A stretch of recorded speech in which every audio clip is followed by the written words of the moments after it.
Are you a writer whose mind is a whirlwind of creativity and distraction? Hello and welcome back to Writing While Distracted, the podcast that helps you transform your scattered thoughts into literary brilliance. I'm your NeuroSpicy writing coach, Brenda Murphy. Stay tuned as we talk about novel pacing, the magic element to get your readers to stick around and to read your next book.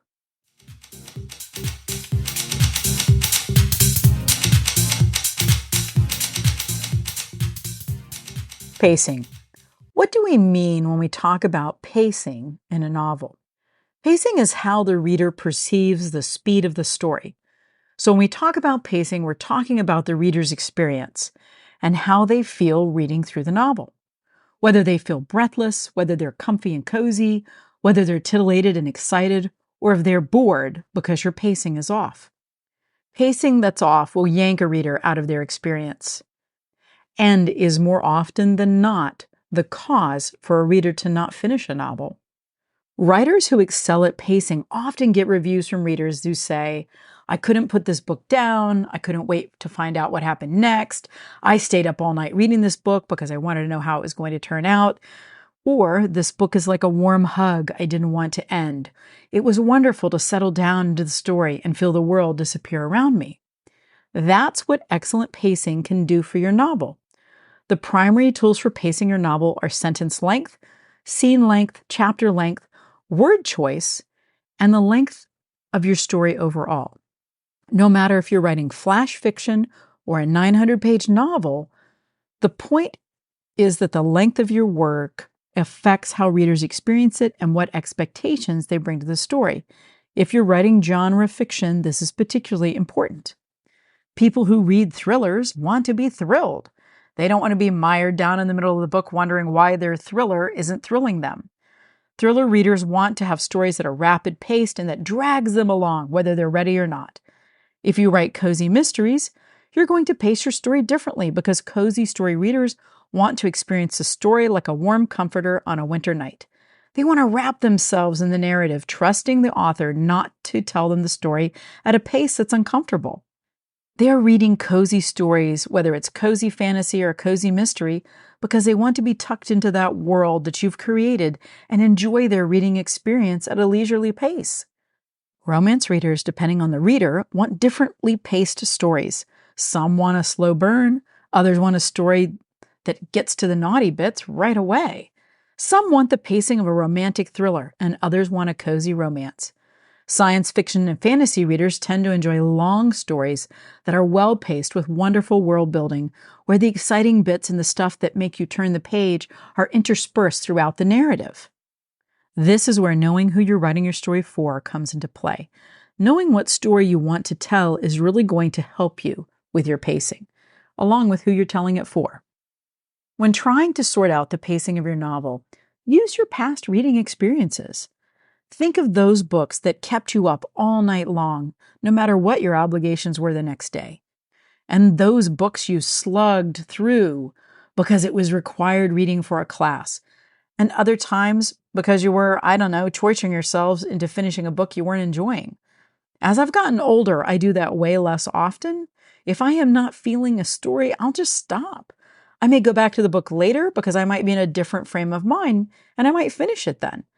Which is something else you need to remember as a writer. You don't know what frame of mind or expectations your reader is bringing to their reading experience. You can't control or anticipate their attitude, but what you can do is provide your reader with a well-written, well-paced story. The words you choose affect your reader as much as anything in the book. The length of words, how snappy they sound, also affects pacing. And the example I like to give here is languid. Languid is one of my favorite words because you feel it when you say it. Languid is a sensual word and it conveys taking your time to do something at a leisurely pace. If you write that your character strode down the street, your story moves at a different pace than it does if you wrote that your character strolled down the street. Both of those words feel different to your reader and influence how the story moves along. No less important is sentence length. Long, drawn-out sentences make your readers slow down because they have to concentrate and focus on what you're trying to say in that sentence. Complicated sentences require more focus than short, snappy sentences. Short, direct sentences allow your reader to move through the paragraph and on to the next thing. If you're writing a fight scene, skip the paragraph length sentences. If you're writing an argument or a breakup or any other intense negotiation that has a lot of emotion, you want to lean into snappy sentences for that dialogue. If you're explaining the details of a crime, that might be the time for those long sentences. The length of sentences affects the reader's experience of the character's experiences. For example, a scene that involves grief. Do you want your character and the reader wallowing in the grief? Writing long, detailed sentences about the character's loss, the drive out to the graveyard, the burial, those are the kinds of things that can bring your reader into the story and have them experience what your characters experience. But what if you have a character who doesn't want to experience grief and they want to ignore it or skip over it, and they just want to put it behind them? Writing shorter sentences and paragraphs and showing how they're avoiding their grief also moves the story at a pace that lets you know the character's avoiding their grief. It all ties in together. These are the details that are sometimes hard for new writers to grasp and are sometimes overlooked. But pacing is one of those things that brings people back to your books if they like how they felt while they were reading it. If they enjoyed the sensation of being so swept away in your story, they couldn't wait to get back to your book. Or if they couldn't wait to find out what happened next. Or if they enjoyed being in the world you created so long, they hated to finish the book and restarted reading it right away as soon as they finished reading it. Many cozy readers return to their favorite works because they enjoy the safe, cozy feelings of knowing what to expect after they've read it the first time and have enjoyed that comfort read. The next tool in your pacing kit is scene length. Short scenes versus long scenes versus medium-length scenes. A scene can be as long as a paragraph or longer. It can be 2 to 3 pages or 5 pages or however long it takes for you to work through what's happening in that scene and how you want your readers to experience that scene. Is it a pivotal scene? Is it a big reveal? Is it something you want them to remember and understand? The thing to remember with scene length is that not all things you want your reader to know need to go into one scene. Many new writers, and particularly neurodivergent writers, fall into the category of authors who know volumes about their subject. We've done hours of research and we're carrying it all around in our heads, and we want to share that knowledge with you. We might have written pages and pages and pages of backstory for each of our characters, and we want you to know what we know about them. Sharing details and information for many NeuroSpicy folks is our love language. We care about you and we want you to know all of the tiny little details and minutiae that we know and have become obsessed with. We want you to know all the things that we know because we think it's cool and we want everyone to know it. All of that information is rambling around in our head and we're overflowing with it. Neurodivergent folks are prone to info dumping. All at once, all of the things we know, often overwhelming our family, friends, and random strangers if we get really excited. And if we're writers, we are in danger of doing that to our readers. And while you may want your readers to know all the cool things you found out while you were researching your novel or the amazing backstories of your characters, if you dump all that information out into one giant scene or one long paragraph or one chapter, your reader is going to be overwhelmed and they may walk away from your story because it's just too much to comprehend and they want to know what's going on, not what led up to it. So always remember to sprinkle that stuff around. One of the things that I see so often in new writers that trash their pacing and negatively affects their narrative is the info dump. It's all the things that they want you to know about the story. So what's the solution to info dumping? How do we do that? What do we do? Well, I call it the sprinkle method.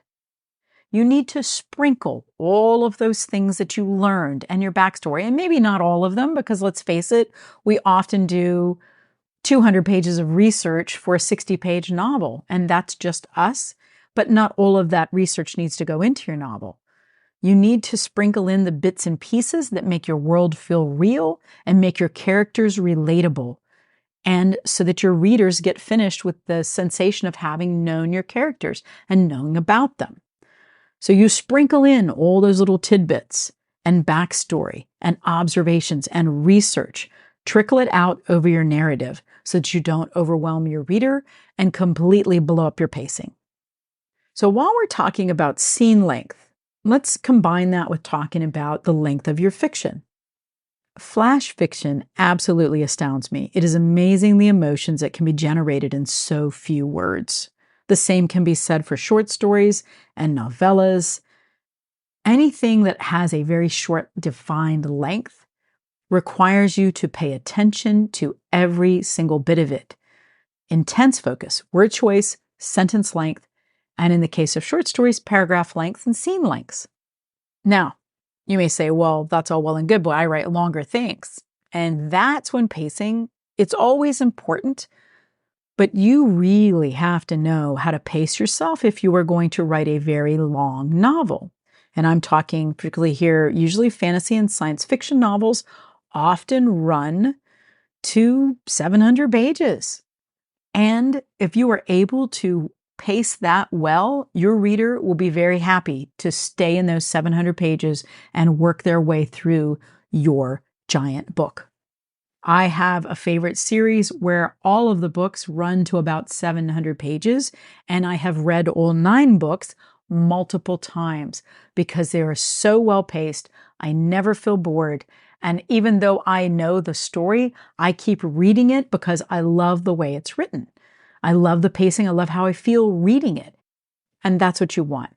Pacing that sweeps your reader along with the story and is so seamless that it almost feels like magic behind the scenes. But you know what you're doing because I'm helping you figure that out.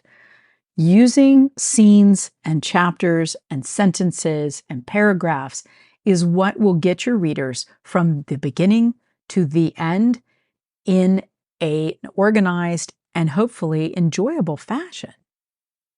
Maintaining pacing over a long novel is no different than maintaining pacing for flash fiction. Every word choice, sentence length, scene length, and other choices count. Each and every scene counts, and that's really what I'm trying to get you to understand. All of the choices you make when writing, your pacing choices matter the most. And I want you to embrace that idea when you're revising your novel, because revisions are where you fix the pacing. I am a firm believer in a fast first rough draft. And I believe that is the way for many, many folks to get their book written, because I think a lot of folks get too balled up in editing and writing and making one thing perfect over and over and over again, and they never get to the end. So I'm asking you to let go of that desire for perfection and just vomit out a rough draft onto the paper. Don't care, don't worry, don't look back. Just keep going until you get to the end, because all of it can be fixed in revisions. Every single thing can be fixed in revisions. It doesn't matter what it looks like in the beginning. It will look like a big wobbly mess, and you're going to put it back together and make it make sense with revisions.